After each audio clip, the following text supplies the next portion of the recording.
जरांगे यांची तब्येत ढासळत चालली आहे, त्यामुळे सरकारनं उद्याच शिष्टमंडळ पाठवावं आणि बोलणी करावेत अशी मागणी धनंजय देशमुख यांनी केली आहे। तसंच मी सहकुटुंब आज आणि उद्या आंदोलनात सहभागी होतोय असं धनंजय देशमुख म्हणाले। त्यांच्याशी संवाद साधला आमचे प्रतिनिधी रवी जयस्वाल यांनी।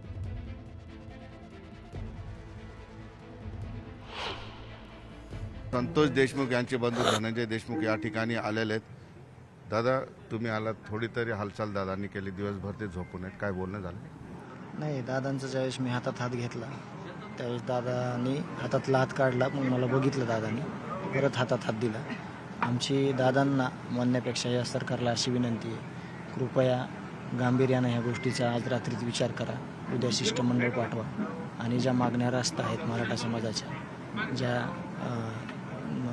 1-1.5 वर्षापासून आंदोलन चालू आहे आणि दादांची एवढी समाजाला जास्त गरज आहे। माझ्या स्वतःवर जो प्रसंग ओढवलेला होता, जे माझ्या भावाची अमानुषपणे हत्या झाली, तर माझ्या भावाच्या रूपामध्ये दादा पहिल्या दिवसापासून आत्तापर्यंत ज्या भूमिकेत होते की आपण न्याय मिळवून घेऊ, आपण न्याय मिळविल्याशिवाय शांत बसणार नाहीत, तर त्यामुळे मी सगळ्यांना सांगतो की दादांची खूप गरज आहे प्रत्येक समाजातल्या घटकांना।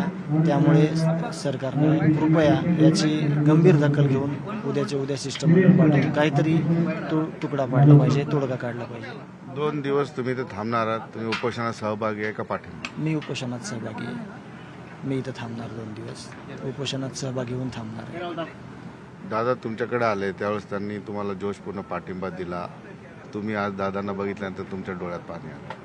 मला खरं तर दुःख व्यक्त करायला, म्हणजे कसं व्यक्त करू दुःख, कारण माझ्या डोक्यात इतकं मोठं दुःख आहे आणि मी दादा म्हणले होते की मी भावासारखं तुला कधीच सोडणार नाही। तर काल मी अतिशय इमोशनल होतो, दिवसभर खूप रडलो दिवसभर मी। काल 26 जानेवारी प्रजासत्ताक दिन होता, दादांच्या आठवणी येत होत्या, संतोष दादाच्या, आणि आज इथं आलो तर मी एकदम सुन्न झालो, मला बोलायला शब्दच फुटणार, मला काहीच कळना काय बोलावते आणि कसं दुःख इतकं दिलंय वाट्याला।